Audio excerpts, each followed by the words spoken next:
Bonjour et bienvenue dans Space, consacré ce mois-ci à l'épineuse problématique des débris spatiaux. Des millions d'objets gravitent autour de la Terre sans aucun contrôle, de véritables menaces pour les satellites et les astronautes.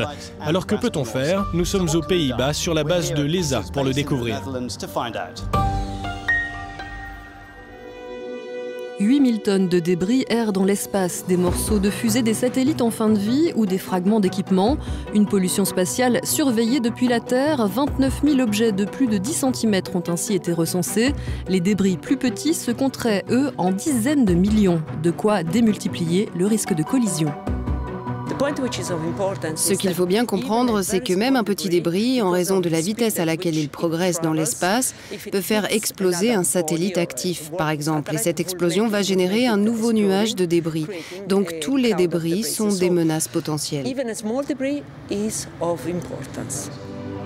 Chaque année, 200 experts se réunissent au Centre européen de technologie spatiale aux Pays-Bas pour élaborer des solutions de nettoyage de l'espace. Ils travaillent pour les agences spatiales, les fabricants ou les lanceurs de satellites.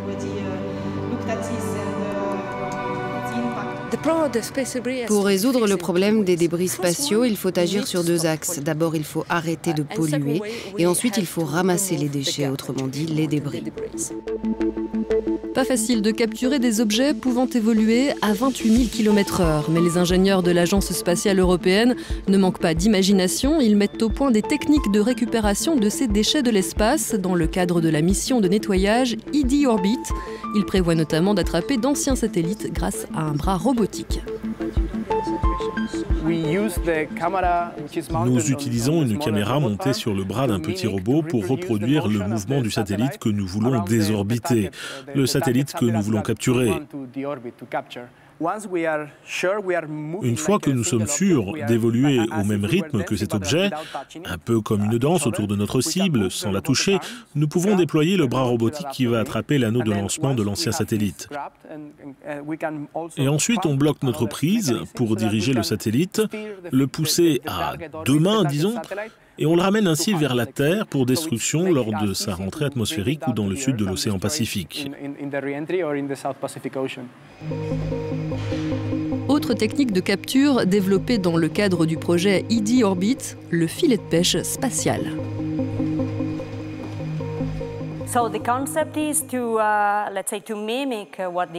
L'idée, c'est de faire exactement ce que font les pêcheurs en mer. Nous avons un très grand filet, ce qui nous permet de rester à bonne distance des débris et des satellites errants.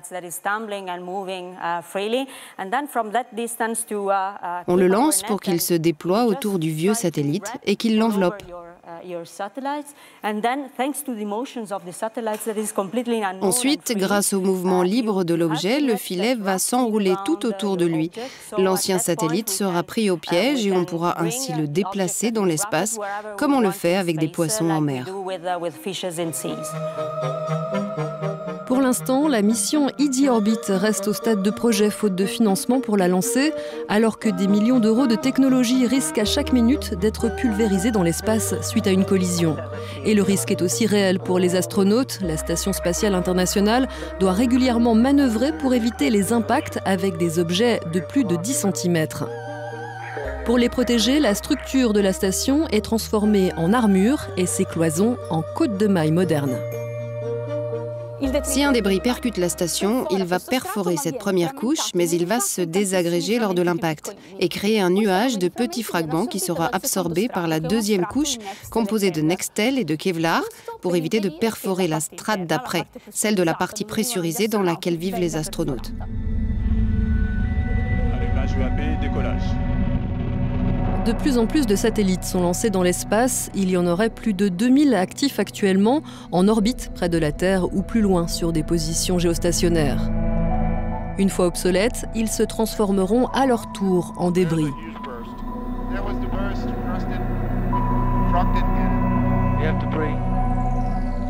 Les ingénieurs européens tentent donc de créer des satellites nouvelle génération qui s'auto-détruiront lors de leur rentrée atmosphérique. Et si les panneaux solaires sont facilement réduits en poussière, reste à trouver une solution pour détruire les composants plus résistants en titane ou en acier avant qu'ils ne percutent la Terre. pense que c'est possible de créer un satellite qui puisse se désintégrer pendant la réentrée atmosphérique. C'est ce sur quoi on travaille. Donc pour l'instant, on est vraiment au premier, on va dire, première pierre de ce chemin. Mais déjà, on essaye de comprendre qu'est-ce qui se passe avec les matériaux actuels. Et ensuite, on va voir comment on peut les améliorer, ou comment on peut travailler au niveau vraiment design, au niveau conception du satellite, comment aussi les différents éléments du satellite ils se cassent les uns entre les autres pendant la réentrée, pour avoir un satellite qui soit plus sûr en fin de vie, pour créer le moins de débris possible qui puisse retourner sur la Terre. Longtemps ignorée, la gestion des débris est devenue une problématique cruciale pour les acteurs de l'espace qui dépensent beaucoup d'argent et de ressources à essayer de les éviter. Alors, qui doit payer la note ? Tout le monde pollue. Certains pays ont pollué plus que d'autres simplement parce qu'ils ont lancé plus de satellites que d'autres. Je ne crois pas que l'on puisse vraiment pointer l'un d'entre eux du doigt ou dire voilà les bons élèves et voici les pollueurs. Disons que la pollution est proportionnelle au nombre de lancements. Le cahier des charges des nouveaux satellites européens comprend désormais un volet sur leur fin de vie pour éviter le plus possible de les voir s'agglomérer à la sphère de déchets qui évolue à environ 36 000 km de la Terre. Et maintenant, place à notre mini-série Légende de l'espace qui nous ramène en novembre 2014 lorsque la sonde européenne Rosetta a réussi à lancer son explorateur Philae sur la comète Chury.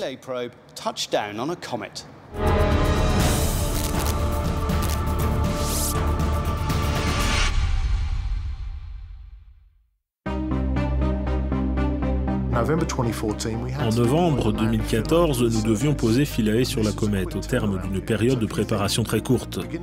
Parce qu'au début de l'année 2014, on ne savait pas vraiment à quoi ressemblait cette comète. Et en fin d'année, on devait faire en sorte qu'un robot de 100 kg réussisse à s'y poser. Chaque jour, je pensais au pire, à l'échec.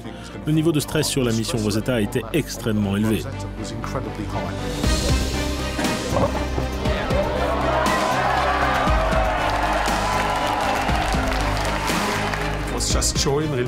On a ressenti de la joie et beaucoup de soulagement. J'ai su quelques minutes plus tard qu'il était encore en train de rebondir, mais il était sur la comète. Pour moi, c'était secondaire parce qu'on avait réussi à le poser.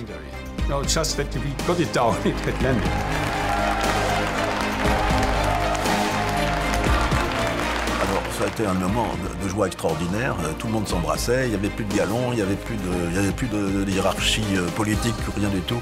C'était la victoire de l'être humain sur un objet mythique. C'est le fruit d'un effort international. Pour moi, c'est ça l'héritage de Rosetta. Cela nous a permis de voir ce qu'on peut faire quand on travaille tous ensemble.